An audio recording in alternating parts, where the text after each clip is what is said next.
TVC, a TV do Correio da Manhã.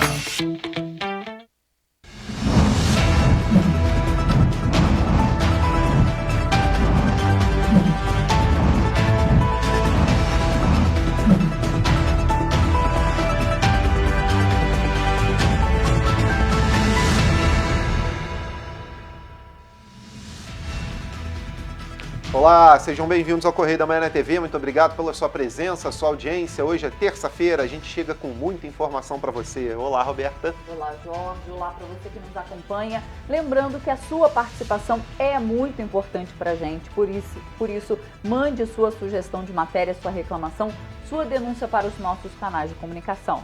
É exatamente, está aí na sua tela o nosso e-mail, tvccorreiodamanha@gmail.com, e o nosso WhatsApp, olha, 24 é o DDD 998398384, eu gravei, você também, manda sua mensagem, participa com a gente. Tá ruim de transporte, tem buraco na sua rua, hoje a gente tem denúncia, gente, muita coisa acontecendo na cidade e a gente traz para vocês aqui.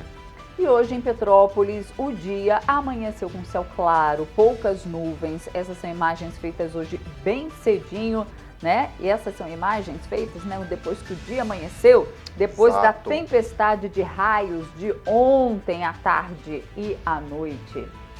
Vamos então às notícias desta terça-feira, dia 14 de fevereiro. IBAMA solicita informações à Marinha sobre o afundamento do porta-aviões São Paulo em alto mar.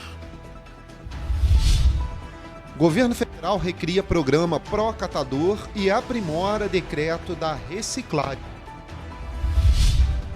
Brasil fica pela primeira vez 24 horas sem mortes registradas em decorrência da Covid-19. Conster consegue liminar e vai continuar administrando a BR-040. Tribunal de Contas do Estado afirma que 126 funcionários públicos receberam aluguel social indevidamente. Obras seguem em ritmo lento em Petrópolis após um ano das tragédias de 2022. E mais, os estragos causados pelo temporal de ontem, agora no Correio da Manhã na TV. Bom, gente, vamos começar com o nosso Correio da Manhã. Vamos ver o que são os destaques na nossa primeira página.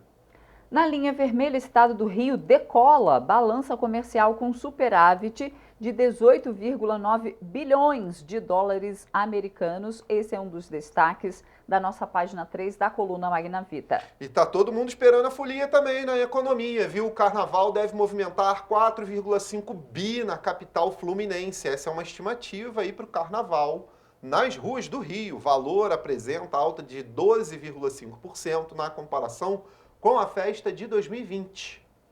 Ainda falando sobre folia, né? Combate às infecções sexualmente transmissíveis, a míngua na pré-folia. Esse é o nosso destaque da página 8. Temos que ler também. Gente, tem destaque aqui, página 6, Fiocruz ajuda 200 mil pessoas no combate à Covid no Rio de Janeiro. Destaque da página 6 também. Na página 7, lá no Internacional, o laser chinês que causa, o laser chinês que causa cegueira. Tá um destaque da página 7. Temos também o destaque da página 6, que é o seguinte: Petrobras lança edital de 432 milhões de reais para meio ambiente. A Petrobras lançou edital que vai destinar esse montante que eu falei, 432 milhões de reais para projetos socioambientais, com inscrições até o dia 11 de abril. A seleção pública do programa Petrobras de 2023 será dividida em 2 etapas. No total, serão quase 50 projetos que vão receber incentivos. Gente, lembra da Biedade que eu falei que ela ia subir na posição do WTA? Pois é, o nosso jornal traz matérias sobre isso lá no nosso caderno de esporte, na página 7. A paulista Beatriz Haddad, de 25 anos, alcançou a 12ª posição no ranking mundial da Associação Internacional de Tênis Feminino WTA. É a melhor posição de uma tenista brasileira na história da modalidade desde 1975, quando começou a valer a pontuação para o ranking da WTA. Ela ganhou aí o de duplas, né? E agora está ali subindo no ranking. Olha que legal. Continuamos aqui, vamos para a página 2, opinião? Nossa página 2, temos o primeiro editorial, Hora de Pensar na História, além dos livros. E o segundo, O Não é Não, deve prevalecer, falando aí do carnaval. Exato. Vamos à página 3 agora, coluna Magna Vita, nós temos os destaques em fotos ali. A primeira ali, no caso, o presidente da FEComércio, Antônio Queiroz, os anfitriões Daniel Homem de Carvalho, eu, despachante, né, Marília de Castro Neves, Marta e presidente do TJRJ, Ricardo Cardoso, também desembargador Agostinho Teixeira, Carla Penha e o desembargador também, Humberto Dalla, na feijoada que reuniu o Poder Judiciário no último sábado no Itanhanguá. Aí tem várias fotos do evento ali, você confere na coluna. E tem o nosso destaque do Pinga Fogo. Exatamente, temos ali no Pinga Fogo vários destaques, ordem na casa, temos também transparência social, cabeças pensantes, saldo positivo. Então, eu vou ler essa aqui, saldo positivo. No balanço realizado pela Firjan, as importações fluminenses somaram 25,4 bilhões de dólares americanos, 13% superior a 2021. Os desembarques de bens intermediários e matéria-prima representam 50% do total, com destaque para a indústria de outros equipamentos de transporte, alta de 19%. Entre os pontos relevantes estão as compras de partes de motores e de turbinas para aviação e motores e turbinas, aqui repete, para aviação, né? Deixa eu ver se entre os pontos relevantes estão as compras de são partes de motores e turbinas e motores e turbinas também para aviação, resultado atribuído à AGE Selma, baseada na região serrana, para a alegria do secretário de Desenvolvimento Econômico, Vinícius Fará, que tem a sua base eleitoral na região. Então tá aí, né, a indústria fluminense em franca expansão. Pois é, gente, em política, protagonismo a catadores de recicláveis do país. Presidente Lula recria programa Pró-Catador, extinto em 2020. E ainda tem ali PT, quer Campos Neto na Câmara, falando um pouco mais sobre o cenário político na Câmara dos Deputados, enfim, lá no Congresso Nacional. Vamos à nossa página 5, página do Rio de Janeiro. Concer vai continuar no comando da BR-040. E a gente traz uma reportagem completa sobre isso, porque a concessionária deixaria a administração do trecho Rio-Juiz de Fora nesta semana, mas conseguiu mais uma vez uma liminar no dia de ontem. Verdade. E olha só, gente, na página de economia, ali tem nova tabela do imposto de renda no radar. Opa. Ministério da Fazenda entrega proposta para o presidente Lula. Eu vou ler um trechinho aqui só para a gente entender que, olha só, o Ministério da Fazenda já finalizou a proposta para a correção da tabela do imposto de renda pessoa física, modificando a faixa de isenção que atualmente está em R$ 1.903,98, ou seja, um salário mínimo e meio, mais ou menos. A solicitação aguarda agora a decisão final do presidente Lula, a qual disse que não queria que essa faixa entrasse, né? Vamos ver agora se o trabalhador aí que ganha nem 2 salários vai entrar nessa faixa do imposto de renda ou não, gente. Imagina, né? Você não ganha nem um salário mínimo e meio ali, ou seja, 2 salários e ainda vai pagar um pouquinho mais aí de imposto. É duro. Pois é, mas é o que pode acontecer nesse início de governo. E ali logo abaixo o BB testa quitar tributos em criptomoedas. Outro assunto também muito difícil de se lidar, porque criptomoeda ainda nem regulamentação tem no Brasil, né? Você investe, tem muita gente que perdeu dinheiro aí, naquele caso do faraó dos bitcoins aqui no Rio de Janeiro, então muito complicado, ainda precisa de uma regulamentação, de um esquema para saber como é que vão se dar essas criptomoedas no Brasil, porque realmente ainda não se tem uma legislação própria para isso. E ali no esportes, ali, ó, caras novas da McLaren, Scuderia apresentou o seu carro para a temporada 2023. Quero lembrar a você que amanhã tem a apresentação do carro da Mercedes. Eles marcaram para esse dia 15 e estão fazendo vários GIFs, memes. Vamos aguardar. está falando ali também sobre a Bia Haddad, que alcança a posição inédita no WTA. Esses foram os destaques, né, do nosso jornal Correio da Manhã, mas a gente tem uma página 8 aí também, importantíssima. Temos a página 8 especial, que é muito importante, porque fala da folia, né? Que prefeituras realizam ações de prevenção a infecções sexualmente transmissíveis com pré-carnaval na rua. Ministério da Saúde ainda não lançou campanha, mas as prefeituras estão realizando essas ações de prevenção, então você também se previna, se for pular o carnaval, né? Prevenir. Exatamente, vai com segurança, gente. E a gente faz agora um rápido intervalo e na volta você vê que o governo federal retoma o consignado do Bolsa Família com novas regras. E você vai ver também que o Ministério da Saúde recomenda a dose de reforço contra a Covid-19 para crianças de 3 a 4 anos que iniciaram o esquema vacinal com a Coronavac. O Correio da Manhã volta já.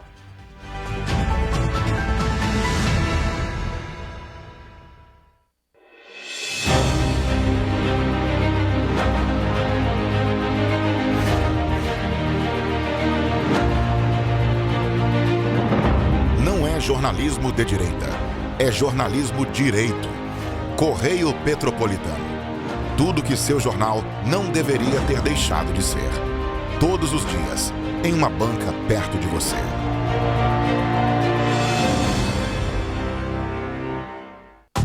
Rio de Janeiro, atração o ano inteiro. Tem descanso, tem folia. Noite e dia, alegria. Sol e praia, diversão. No prato ou copo, a festa, o bar, museu ou bloco. Show, cultura, história. Gravado na memória e no seu coração. Rio de Janeiro, vem se apaixonar. Rio de Janeiro, vem se apaixonar. Cidades maravilhas, campo, mata, serra e trilha, em estado de emoção. Tem o Rio de Janeiro, que você já ama, e o Rio, que ainda vai conquistar você. Apaixone-se pelo Rio. Rio de Janeiro, vem se apaixonar. Rio de Janeiro, vem se apaixonar. Governo do Estado do Rio de Janeiro.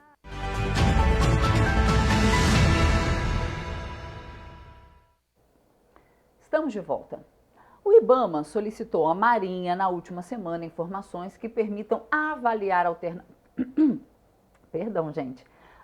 alternativas para mitigação, reparação e salvaguarda do meio ambiente a partir do afundamento do porta-aviões São Paulo em alto mar. O pedido foi realizado após a Marinha comunicar oficialmente a decisão de realizar o afundamento controlado da embarcação.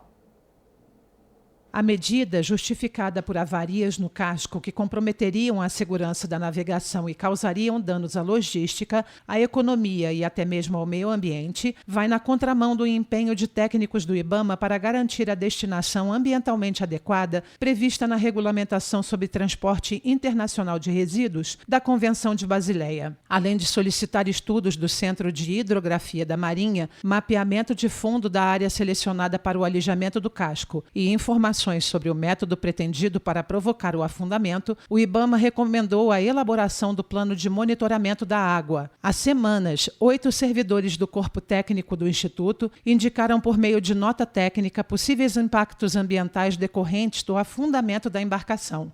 De acordo com o documento, a liberação de materiais poluentes contidos na estrutura poderia causar distúrbio na capacidade filtrante e dificuldade de crescimento em organismos aquáticos. O impacto físico sobre o fundo do oceano provocaria a morte de espécies e deterioração de ecossistemas. CF6 e HCF6 usados na insulação de salas contribuiriam, a partir da corrosão das paredes, para a degradação da camada de ozônio. A carcaça pode atrair espécies invasoras prejudiciais para a biodiversidade nativa e os microplásticos e metais pesados presentes em tintas da embarcação podem se tornar protagonistas de bioacumulação indesejável em organismos aquáticos. Como agravante, todos os impactos previstos poderiam ocorrer em hotspots de biodiversidade fundamentais para a vida marinha. Apesar dos alertas, o destino da embarcação já está selado pelo acúmulo de avarias no casco. Desde o descomissionamento do porta-aviões em novembro de 2018 e sua venda para uma empresa turca em 2021, o IBAMA se empenha para assegurar a destinação ambientalmente adequada da embarcação, em conformidade com as exigências estabelecidas na Convenção de Basileia, Tratado Internacional sobre Movimentos Transfronteiriços de Resíduos Perigosos, do qual o Brasil é signatário, e o IBAMA, autoridade responsável. E olha só, gente, na última semana o Diário Oficial da União publicou a portaria com novas regras para o empréstimo consignado no âmbito do programa Auxílio Brasil, que vai voltar a se chamar Bolsa Família. O repórter Gabriel Fachola traz mais informações sobre o assunto. Por meio do Ministério do Desenvolvimento e Assistência Social, Família e Combate à Fome, foi publicado no Diário Oficial da União as novas regras do Bolsa Família. O texto fixa em 5% o limite para o desconto no benefício pago a famílias beneficiárias do Bolsa Família ou de outros programas federais. Além disso, o número de prestações não vai poder exceder 6 parcelas sucessivas e a taxa de juros não vai poder ser superior a 2,5%. Em janeiro, a Caixa Econômica Federal anunciou a suspensão da oferta de crédito consignado para beneficiários do Bolsa Família. Em comunicado, o banco informou que o produto passaria por uma revisão completa de parâmetros e critérios. Gabriel Fachola, de volta ao estúdio. E o governo federal lançou 2 decretos importantes para catadores de materiais recicláveis e reutilizáveis em todo o país. O programa Diogo Santana Procatadores para Reciclagem Popular, segundo o decreto, institui 3 novos instrumentos: o Certificado de Crédito de Reciclagem, o Certificado de Estruturação e Reciclagem de Embalagens Geral e o Crédito de Massa Futura. O primeiro decreto institui o programa Diogo Santana Procatadores para Reciclagem Popular. A pedido dos catadores, o programa ganha o nome de Diogo Santana em homenagem ao jovem advogado que, em 2010, foi responsável pelo programa no âmbito da Secretaria-Geral da Presidência, morto tragicamente em 31 de dezembro de 2020, aos 41 anos de idade. Além da Secretaria-Geral, Diogo Santana também trabalhou no Gabinete da Presidência da República durante os governos de 2003 a 2016. Este novo decreto abrange todas as esferas do poder público federal, estadual, distrital e municipal e propõe ações, programas e estudos de forma sistemática em todas elas. Ao recriar o programa Procatador e instituir o Comitê Interministerial para a Inclusão Socioeconômica dos Catadores de Materiais Reutilizáveis e Recicláveis, o governo pretende promover uma cultura de protagonismo e em defesa dos direitos dos catadores na cadeia da reciclagem. O segundo decreto, com foco na atividade de reciclagem, revoga o Recicla Mais e institui 3 novos instrumentos: o Certificado de Crédito de Reciclagem, o Certificado de Estruturação e Reciclagem de Embalagens em Geral e o Crédito de Massa Futura. Os decretos foram elaborados no âmbito do Grupo Técnico de Trabalho, ao longo de 12 reuniões com a participação de representantes das cooperativas de catadores de materiais recicláveis e reutilizáveis e do setor empresarial que atua na política de logística reversa, além de membros convidados de 8 órgãos governamentais. E olha, dados do Conselho Nacional de Secretários de Saúde divulgados no início da noite de domingo mostram que pela primeira vez em 24 horas o Brasil não registrou mortes causadas pela Covid-19. Nas ruas, as pessoas comemoraram a notícia. Desde o início da pandemia, que teve os primeiros registros no final de 2019 e se agravou no ano seguinte, em 2020, já foram contabilizados quase 37 milhões de casos de Covid. Deste total, 697.674 pessoas morreram no país. E depois de tanto sofrimento e luta, o Conselho Nacional de Secretaria de Saúde anunciou nesta segunda-feira que, pela primeira vez em pouco mais de 3 anos, o Brasil não registrou nenhum óbito em decorrência da doença em 24 horas. A notícia chegou como um alívio e sinal de esperança. Olha que maravilha, 24 horas sem uma morte. Meu Deus do céu, isso é uma glória. Se você voltar uns 2 anos atrás, a gente estava aí com 700, 800 mortes por dia. Você dividir isso em 24 horas, quantas pessoas por hora não estavam morrendo? Entendeu? Então eu acho super importante. E eu acho que a gente tem mais a comemorar mesmo. Um alívio, porque foi muita morte, foi muito triste. Foi algo que ninguém esperava. Foi muito triste mesmo. Um alívio, um bom alívio pela vacinação que as pessoas, que o governo, né, proporcionou. Foi uma conquista muito importante. Para o mundo inteiro, possamos dizer, né? Segundo o Conselho Nacional da Secretaria de Saúde, em 24 horas o Brasil registrou 298 casos positivos em decorrência da Covid-19, mas nenhum óbito.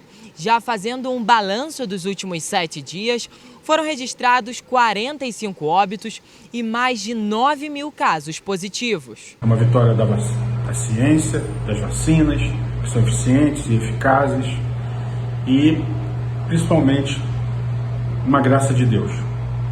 Mas não podemos deixar também de lembrar que é importante que as pessoas completem o seu esquema vacinal, para que a gente possa se ver livre definitivamente dessa página tão triste da nossa saúde pública a nível mundial. É preciso que as pessoas tenham consciência e procurem se vacinar. No início do mês, o Ministério da Saúde divulgou o cronograma para 2023 do Programa Nacional de Vacinação, inclusive da Covid-19. As ações começam no dia 27 de fevereiro, com a aplicação de doses de reforço bivalentes contra a doença na população com maior risco de desenvolver formas graves da Covid-19, como idosos acima de 60 anos de idade e pessoas com deficiência.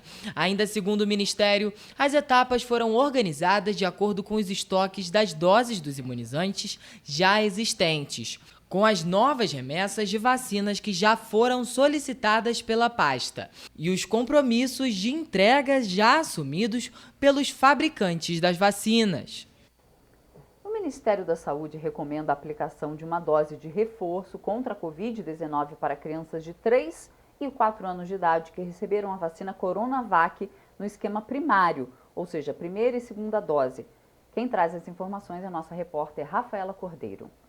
De acordo com o documento do Ministério da Saúde, a dose de reforço deve ser aplicada no mínimo 4 meses após a segunda dose do esquema vacinal e que seja preferencialmente feito com doses da Pfizer. Caso haja indisponibilidade, este público também pode ser vacinado com a Coronavac. A nota técnica destaca que a vacinação com a dose de reforço evita infecções, hospitalizações, síndrome respiratória aguda grave e óbitos e também complicações pós-Covid. E para quem perdeu o prazo dessa vacinação, ainda pode procurar um posto de saúde. O Ministério da Saúde também recomenda a administração simultânea de vacinas da Covid-19, junto com outras vacinas que estejam no calendário infantil, para evitar outras doenças nas crianças. Rafaela Cordeiro, de volta ao estúdio. Bom, gente, olha só, na tarde dessa segunda-feira, a Concer conseguiu mais uma vez uma liminar na Justiça e vai continuar com a operação da BR-040. Pois é. De acordo com a decisão, o DENIT não teria condições para administrar o trecho. Para quem esperava pela mudança na administração da BR-040, mais uma vez a esperança caiu por terra.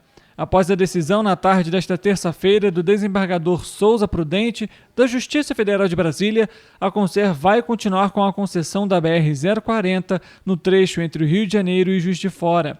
De acordo com o documento, a prorrogação vai se estender até que o julgamento do mérito de demanda do Departamento Nacional de Infraestrutura de Transportes possa assumir a administração da rodovia. Na decisão, o desembargador ainda levou em consideração que, caso a Concer deixe a concessão, primeiro é necessário realizar um reequilíbrio econômico de R$2 bilhões a favor da Concer. Segundo a concessionária, esse é o prejuízo que ela teve até o momento à frente da administração da BR-040 e que pode ser pago com a prorrogação do contrato de concessão. A demissão em massa, que seria ocasionada com a saída da concessionária, também foi considerada para a decisão. Cerca de 4.000 funcionários diretos, indiretos e terceirizados seriam impactados. O prazo para o fim da concessão da Concerno Trecho entre o Rio de Janeiro e Juiz de Fora terminaria na próxima quarta-feira, mas diante da decisão judicial foi prorrogada por tempo indeterminado. E olha, de acordo com a concessionária, o desequilíbrio econômico ocorre desde 2014 devido ao descumprimento do governo federal do aditivo contratual que previa aportes públicos para a construção da nova subida da serra. E aí fica nesse imbróglio, né? Vai para lá, vem para cá e toma ali decisão judicial, né? Enfim. E olha só, gente, o governador Cláudio Castro anunciou na segunda-feira que a Delegacia de Polícia do Retiro vai ser reinaugurada na próxima quarta-feira, ou seja, amanhã. O local está fechado há um ano após ter sido atingido pelas chuvas de fevereiro de 2022 e ter boa parte da estrutura destruída. A 105ª Delegacia de Polícia, localizada no Retiro, em Petrópolis, passou por intervenções após boa parte do prédio ser destruído no dia 15 de fevereiro de 2022, durante as chuvas que atingiram a cidade. Na época, o governo do estado se responsabilizou e autorizou a reforma imediata da unidade policial. A reabertura da delegacia vai ser realizada na próxima quarta-feira, segundo o governador Cláudio Castro. A gente sabe que a 105 foi uma das localidades muito prejudicadas pelas chuvas e a gente está conseguindo aí reinaugurar e entregar novamente para a região serrana essa delegacia, que é um espaço tão importante para a população. O valor investido na obra foi mais de R$400 mil. Foram realizadas intervenções na parte elétrica, hidráulica, telhado, piso, além de pintura. A empresa responsável foi a EMOP, vinculada à Secretaria de Obras do Estado. Antes de ser interditada, a delegacia atendia as regiões do 1º Distrito, no centro e arredores. Com o fechamento, quem procurava atendimento precisava se deslocar até a 106ª Delegacia de Polícia, que fica em Itaipava. Vamos estar entregando 3 ambulâncias novinhas para a SAMU, ambulâncias para atender o povo de Petrópolis, para atender o povo da região serrana. Eu não tenho dúvida que será de muita valia. E olha, gente, vamos falar aqui agora do Tribunal de Contas do Estado do Rio, né, que realizou uma auditoria na lista de beneficiários do aluguel social em Petrópolis e levantou que 126 funcionários públicos, tá, receberam indevidamente o benefício. Os cadastros irregulares foram feitos após a tragédia do dia 15 de fevereiro de 2022 para as famílias que foram diretamente atingidas pelas chuvas. De acordo com o relatório do TCE, datado de dezembro de 2022, os servidores públicos que conseguiram o benefício indevidamente já receberam salários de até R$14 mil, ou seja, acima do teto de 3 salários mínimos considerados pelo Estado e também acima dos 5 salários mínimos considerados pela Prefeitura. Os dois governos estão em um impasse quanto à definição desta regra básica do programa social. Já o TCE considera as regras do programa, ou seja, para receber o benefício, a renda familiar total do beneficiário não pode ultrapassar 3 salários mínimos no valor de R$ 3.900. O relatório aponta ainda que a maioria destes servidores são do governo municipal, sendo 106 no total. Mas a Prefeitura de Petrópolis afirma que esses funcionários recebem até 5 salários mínimos e têm o direito ao benefício. O secretário municipal de Assistência Social, Fernando Araújo, se pronunciou através das redes sociais. Mas essa resolução do governo do Estado naquela ocasião baixava o teto de 5 para 3 salários mínimos. Então, até então nós trabalhávamos com a resolução ainda do ano de 2012, que eram de 5 salários mínimos, e essa resolução de março de 2022, pelo ex-secretário de Desenvolvimento Social do Estado, baixava o teto de 5 para 3 salários mínimos. Bom, nossa equipe identificou isso, nós posicionamos ao Estado, posicionamos também já ao Tribunal de Contas, que, ao nosso ver, foi levado ao erro, foi levado à má interpretação de todo aquele processo. De acordo com a Prefeitura, o teto de 5 salários mínimos e não de 3 já estava acordado desde abril na Câmara Tripartite, que é composta por município, Estado e sociedade civil. Porém, o relatório do TCE aponta que parte destes servidores recebe, inclusive, valores acima de 5 salários mínimos. No aluguel social, os beneficiários recebem R$1.000, sendo 800 pagos pelo Estado e o restante pagos pela Prefeitura de Petrópolis. E o governo municipal é o responsável pelo cadastramento das pessoas que recebem o benefício. O TCE afirma ainda que, com os pagamentos indevidos entre março e agosto de 2022, o prejuízo foi de R$400 mil aos cofres públicos. Por isso, o governo do estado suspendeu no mês passado, por determinação do tribunal, o pagamento a esses funcionários sob pena de multa diária aos responsáveis. A revolta maior foi o quê? Eu fiz parte da Câmara Tripartite, né? Eu faço parte da Câmara Tripartite.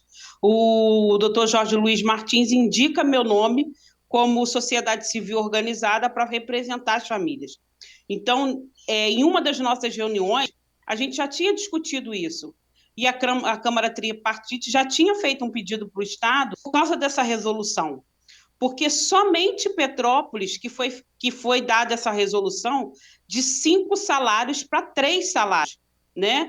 O que vale hoje no estado todo é o decreto de 2012. Eu recebi durante 7 anos aula social em cima do decreto de 2012. Se acontecer uma tragédia, Deus me livre e guarde, hoje no estado do Rio, em qualquer cidade fora de Petrópolis, o que vale é a resolução, o decreto de 2012, 5 salários.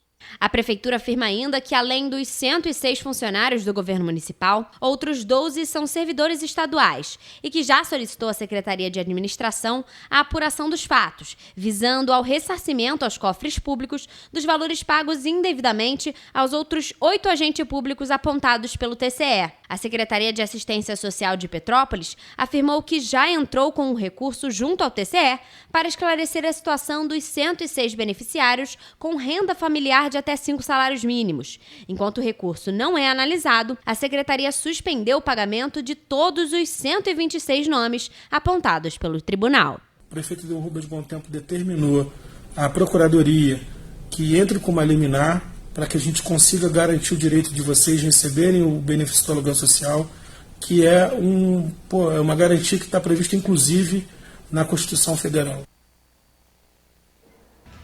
Jorge, nós estamos falando aqui, né? Falamos da reinauguração da Delegacia do Retiro, que foi destruída por conta das chuvas do ano passado.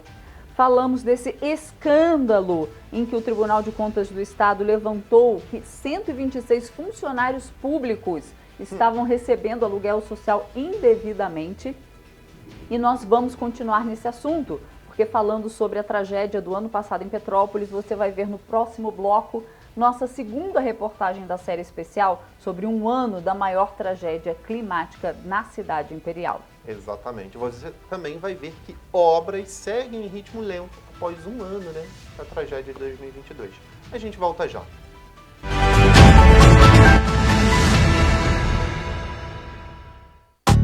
Rio de Janeiro, atração o ano inteiro. Tem descanso, tem folia. Noite e dia, alegria. Sol e praia, diversão. No prato ou copo, a festa, o bar, museu ou bloco. Show, cultura, história. Gravado na memória e no seu coração. Rio de Janeiro, vem se apaixonar. Governo do Estado do Rio de Janeiro.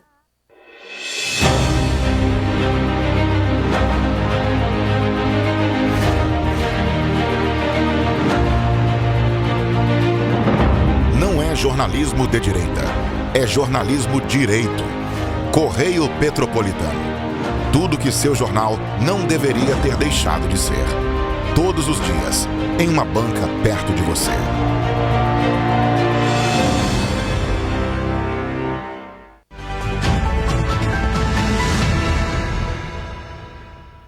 Voltamos. E olha só, gente, vamos continuar falando sobre chuva, porque, mais uma vez a chuva forte atingiu Petrópolis na tarde e noite de ontem. E o assunto, né, dos petropolitanos. Assustou os petropolitanos. Pois é, a tempestade, com muitos raios e trovões, aliás, realmente foi muito. Eu em casa estava já em pânico com a quantidade de raios e trovões. Causou estragos em diversas áreas da cidade. Na rua Francisco Scali, a Rua do Túnel, lá no Quissamã, uma casa desabou. As primeiras informações que chegaram seria de que um raio tivesse atingido o imóvel. A Defesa Civil de Petrópolis realizou o primeiro atendimento com apoio da Secretaria de Assistência Social. Apesar do susto, não houve vítimas. Exatamente. O imóvel teria desabado devido à descarga elétrica e os escombros atingido o cômodo de uma outra casa no mesmo terreno. Tá aí as imagens para você ver, né? O vídeo.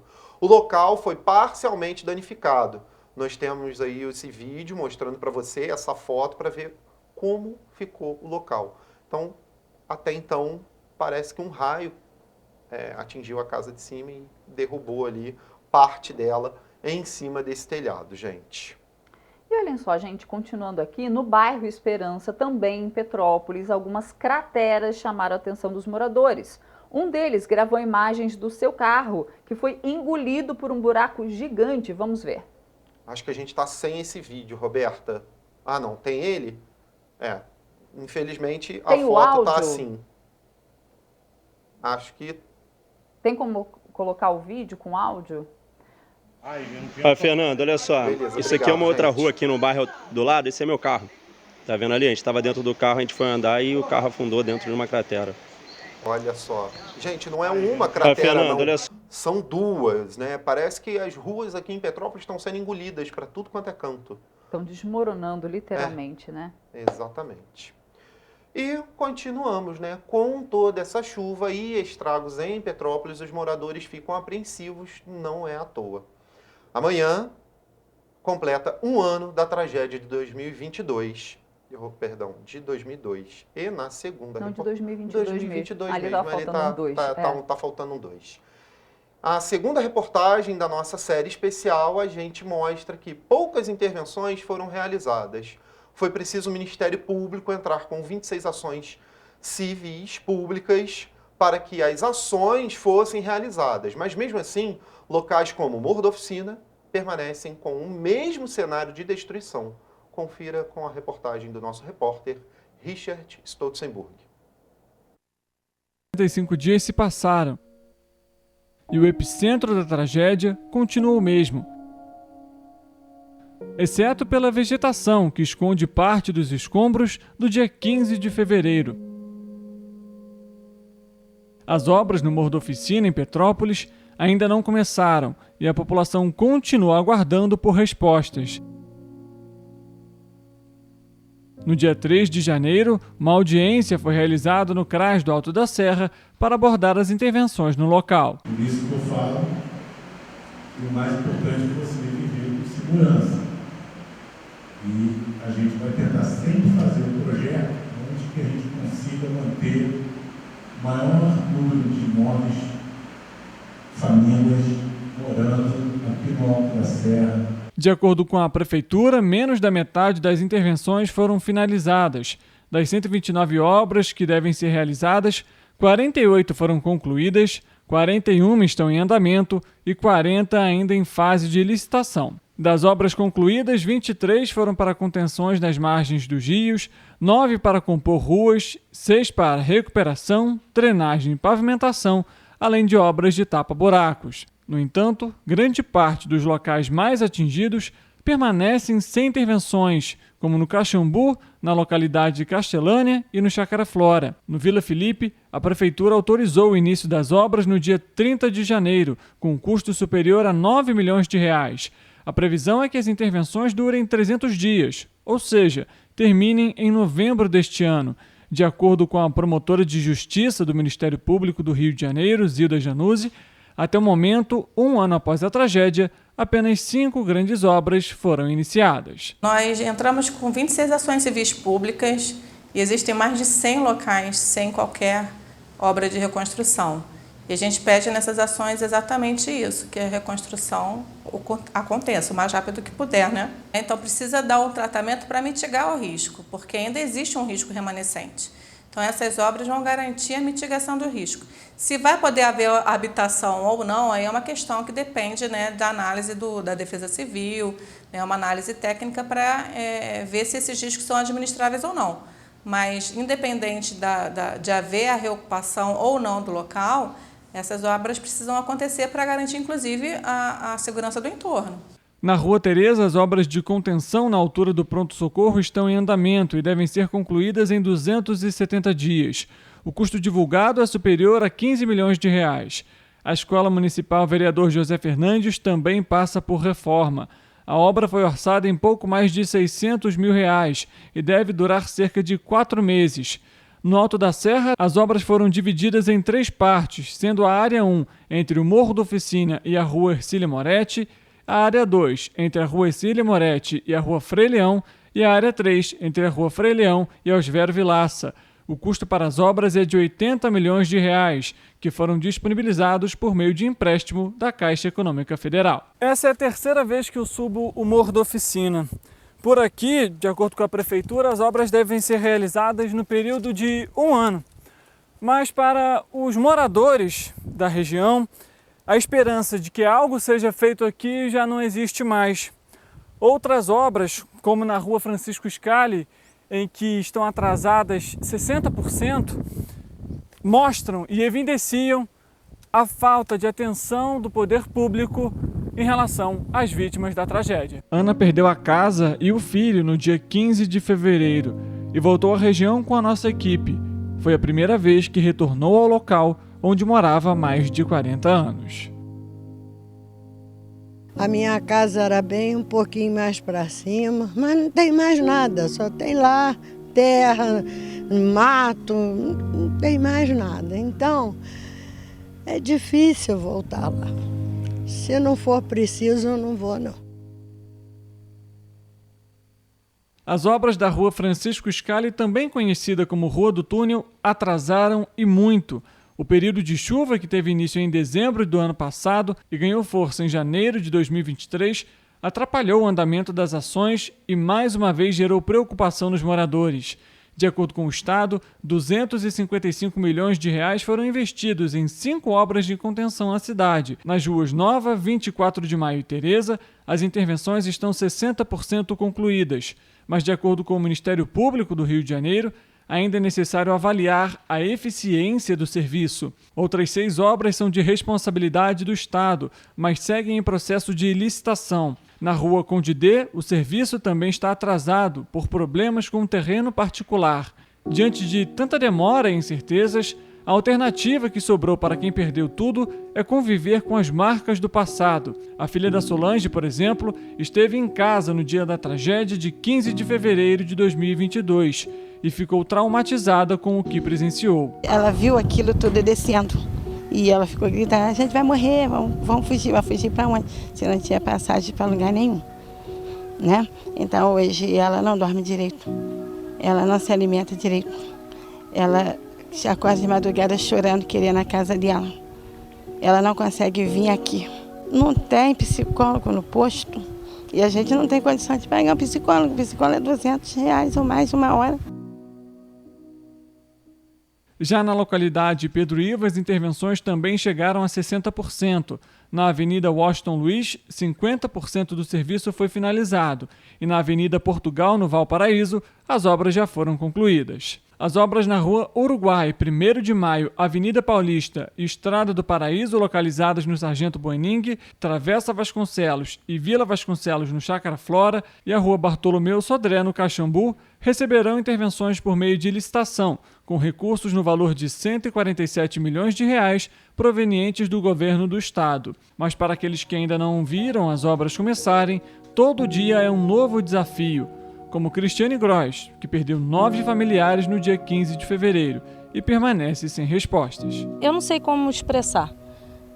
Assim, um lugar que a gente foi tão feliz. Só aqui eu tive 31 anos da minha vida, muito felizes. Essa servidão, sempre gente subindo, descendo, rindo. E assim, ver hoje que nós fomos completamente abandonados pelo poder público é muito doloroso. Nossa, difícil, muito hein? doloroso mesmo, né? E olha, ontem a Prefeitura de Petrópolis informou que não haverá programação de carnaval oficial pelo município. Ainda bem. A Prefeitura irá apoiar os blocos que tiveram autorização do Instituto Municipal de Cultura, o IMC, e dos outros órgãos competentes para desfilarem ou se apresentarem. Olha só, gente, e na manhã de segunda, a Polícia Militar prendeu em Petrópolis um homem suspeito de agredir e assaltar uma mulher que atravessava próximo ali do Alto da Serra, no Alto da Serra, né? Próximo ali à Rua Teresa. O crime aconteceu na noite de sábado, foi flagrado por câmeras de segurança e a polícia pegou esse assaltante.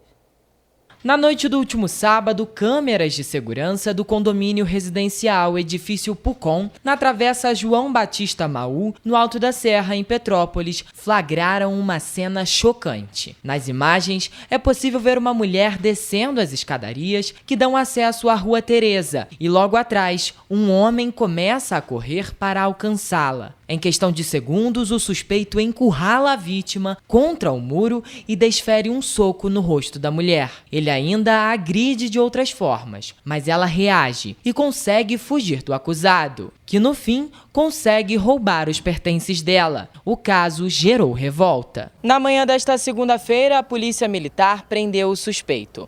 No local, a vítima fez o reconhecimento do agressor e ele foi encaminhado para a 106ª Delegacia de Polícia. Maria Célia trabalha em um comércio próximo de onde aconteceu o crime e garante que, apesar do policiamento frequente, não se sente segura. A situação é bem perigosa. Umas pessoas estranham que passam aqui. Eu fiquei assustada com esse assalto que teve. Foi depois que o comércio estava fechado, mas é de assustar mesmo. Eu fiquei muito preocupada porque muito perto, né, da gente. Você não tem paz, né? Sossego. É muito perigoso. A falta de iluminação pública é um dos problemas enfrentados por quem precisa passar pela travessa ou pela rua Vereador Arnaldo de Azevedo. Não recomendo passar aqui à noite de jeito nenhum. É preferível passar pela Rua Teresa, que é o horário de trabalhadores, lojas, essas coisas, do que passar pela rua de baixo. É revoltante. Primeiro que a agressão contra a mulher já é revoltante. Em uma situação de assalto ainda é pior ainda. Porque a defesa, rua deserta, não tem como gritar, porque os moradores daqui também não vão botar o rosto para fora para poder tentar ajudar, por medo. Olha só, e em resposta aos problemas voltados à iluminação pública, a Prefeitura de Petrópolis respondeu que uma equipe será enviada ao local para fazer os reparos necessários. A Comissão de Transporte Público e Mobilidade Urbana da Câmara de Petrópolis encontrou 52 ônibus com o licenciamento atrasado durante fiscalização realizada na última semana em pontos de embarque e desembarque de passageiros. Segundo o presidente da comissão, o vereador Ingo Rames, o número representa quase a metade do total de veículos verificados. A apuração da Comissão de Transporte Público e Mobilidade Urbana foi feita nos dias 6 e 7 de fevereiro em 107 ônibus das empresas Petroita, Cascatinha, Cidade Real, Turpe e Cidade das Hortênsias. De acordo com o relatório, dentre os 52 ônibus com licenciamento atrasado, 7 tinham o último documento válido, datado de 2018, e outros 14 em 2019. Outros 31 tinham apenas o licenciamento de 2021. Nosso gabinete fez um trabalho na ponta, na rua, estivemos na rua fiscalizando todos os ônibus, todas as empresas, o nosso relatório está aqui, bem completo. Conseguimos fiscalizar 107 ônibus, onde a metade deles praticamente está com o seu licenciamento vencido e também muitos veículos com mais de 11 anos de uso, o que não é permitido por lei. Nossa legislação permite até 11 anos que o veículo pode rodar, então tem muitos veículos acima desse prazo. A comissão apurou que dos 107 veículos fiscalizados, nenhum está de acordo com a lei, que obriga que as empresas coloquem na parte traseira do ônibus uma placa ou um cartaz com informações sobre o ano de fabricação, o início e o término do tempo de uso. A lei entrou em vigor no dia 1º de setembro de 2022. Agora, o relatório será encaminhado à Companhia Petropolitana de Trânsito e Transportes, que é a fiscalizadora das concessionárias e permissionárias em operação do município, e também ao Detran. De acordo com o presidente da comissão, o vereador Ingo Rames, o relatório também vai incluir informações levantadas pelo gabinete do vereador Fred Procópio, que também vem acompanhando de perto a situação dos ônibus da aviação. Esse relatório está sendo encaminhado hoje para a Cetanspetro, também para a CPTrans, para que a gente possa tomar suas atitudes e que as empresas possam regularizar o mais rápido possível. Isso por quê? Para dar mais segurança para quem usa o transporte público no nosso município. E neste fim de semana circulou nas redes sociais um vídeo onde 2 homens aparecem colocando uma moto dentro de um ônibus da empresa Petroita em Petrópolis. O caso gerou curiosidade e repercutiu nas redes sociais. Diante disso, o Sindicato das Empresas de Transportes Rodoviários de Petrópolis esclareceu o ocorrido. No vídeo que repercutiu na cidade de Petrópolis, é possível ver que um ônibus da aviação Petroita está estacionado no terminal do centro e 2 homens tentam colocar a motocicleta dentro do coletivo pela porta do meio. Eles chegam a usar o elevador de cadeiras de roda para subir com o veículo para dentro do coletivo. Algumas pessoas se mostraram insatisfeitas com a liberdade dos 2 homens flagrados no vídeo. Apesar do inusitado, o CETRANSPetro informou que o ônibus não estava em operação e já havia sido substituído por outro coletivo quando os homens, que são rodoviários, colocaram a moto dentro dele. Ainda segundo o sindicato, a pista estava molhada e escorregadia devido à chuva e por isso foi autorizado que o funcionário colocasse a moto dentro do coletivo ao invés de pilotar o veículo até a garagem, local para onde o ônibus estava sendo levado. E olha só, gente, o Sindicato Estadual dos Profissionais da Educação de Petrópolis criticou a demora na convocação dos profissionais aprovados no concurso da educação realizado no ano passado. Das mais de 800 vagas disponíveis, apenas 131 profissionais foram empossados. O concurso da educação para contratar professores e outros profissionais da área foi realizado em outubro do ano passado e teve mais de 19 mil inscrições. A convocação começou ainda em dezembro, mas dos 877 aprovados, apenas 506 foram convocados e 131 foram empossados para trabalhar. O Sindicato Estadual dos Profissionais da Educação do município criticou a demora na contratação. Nós temos uma rede com uma carência absurda de profissionais.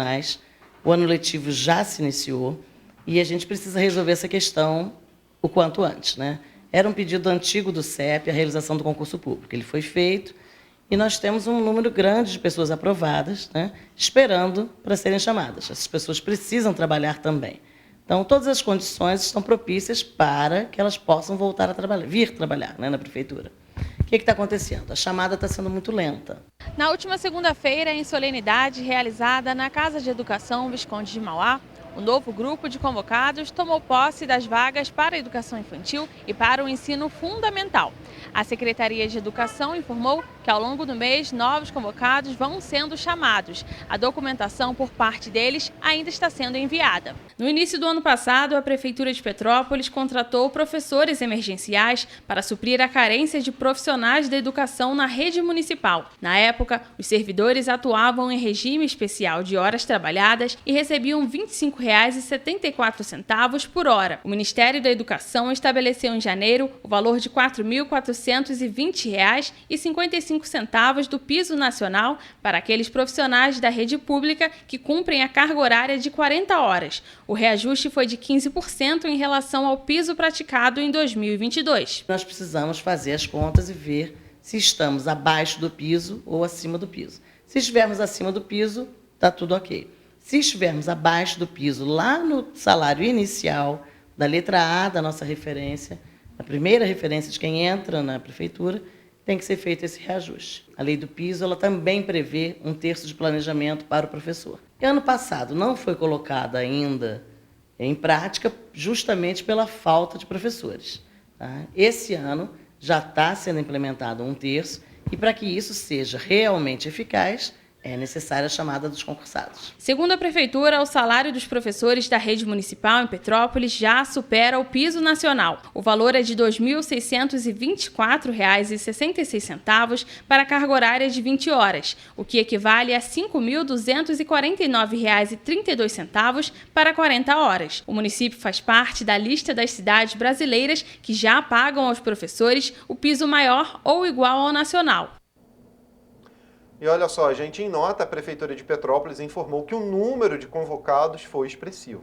O resultado é um esforço conjunto dos departamentos de recursos humanos, das secretarias de educação e administração da prefeitura.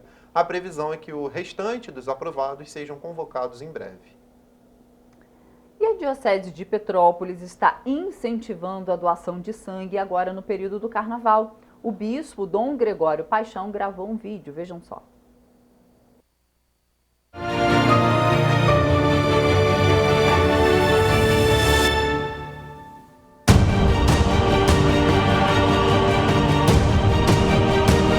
Meus irmãos e minhas irmãs, vivemos as grandes alegrias do mês de janeiro, mês de férias. Já estamos em fevereiro e o Carnaval se aproxima. Eu estou aqui no Banco de Sangue Santa Teresa, na rua Dr. Paulo Hervé, número 1130, e já fiz a minha doação de sangue. Nós não podemos relaxar no desejo de fazer o bem. Eu quero convidar a você a fazer a mesma coisa. Venha participar conosco dessa campanha. Logo, logo estaremos no período do Carnaval e muitas pessoas não virão doar sangue. Vejam aqui, não é, as cadeiras do banco de sangue como estão vazias, esperando pela sua presença. Desejo, portanto, que você venha fazer o bem. Uma doação de sangue pode salvar muitas vidas. Nós temos que cumprir aquilo que Jesus nos pediu, porque, afinal de contas, além de amarmos a Deus sobre todas as coisas, devemos amar os nossos irmãos como a nós mesmos. E doar sangue é verdadeiramente um ato de amor. Que Deus te abençoe e venha. Nós esperamos por você.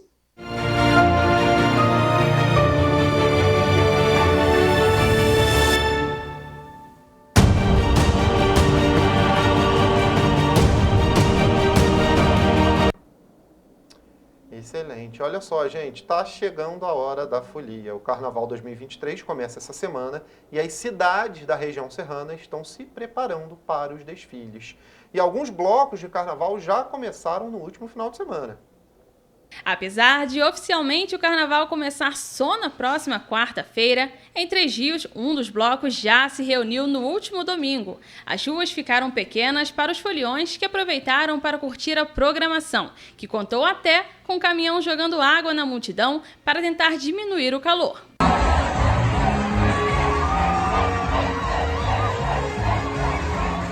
A partir do dia 15 de fevereiro, durante 7 dias, shows de Alexandre Pires, Raça Negra, Bonde do Forró e muitas outras atrações vão ser realizadas na cidade. A programação conta com eventos no centro, na Avenida Condessa do Rio Novo, na Praça São Sebastião e na Rua Duque de Caxias e em Bem Posta, na Praça Guilhermina Guinle. Em Pati do Alferes, o carnaval começa no sábado no centro e na Granja, com bloco, mulinhas e música ao vivo durante os intervalos. No domingo, vai ter show do Tony Nascimento, participação de DJ e de blocos da Amizade, Que Beleza e das Mulinhas. Em Nova Friburgo, as festividades iniciam na quinta-feira e se estenderão até a próxima terça-feira.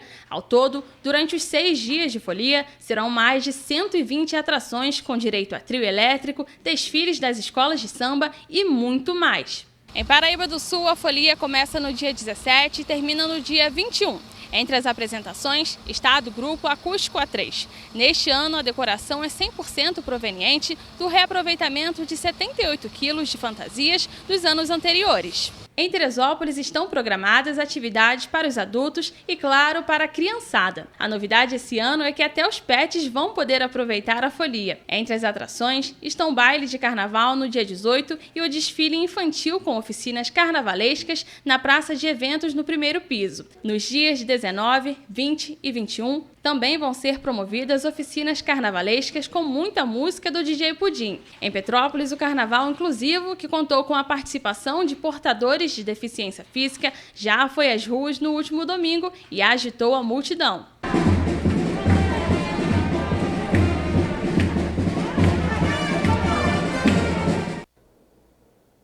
Vamos saber como fica o tempo para hoje.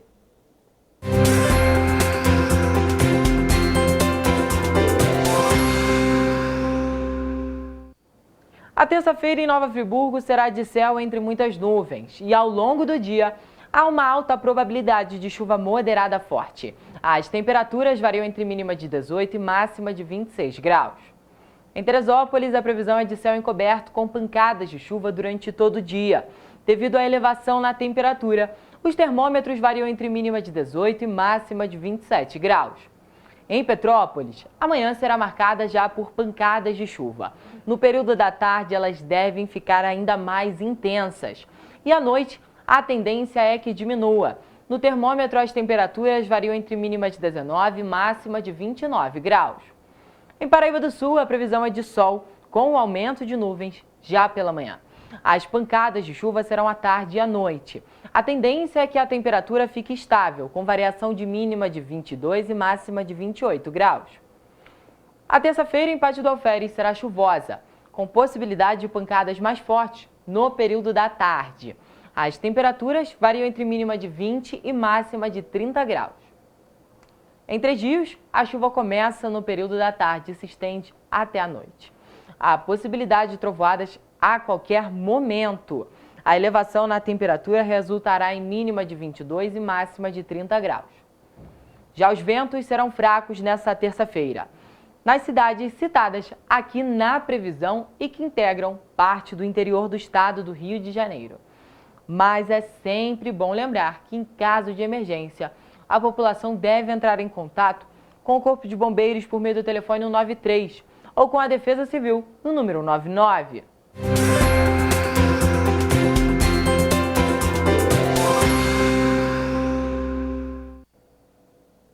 É isso, a gente fica por aqui hoje, gente. Amanhã, 7h30, estaremos de volta. Até amanhã. Tchau, tchau.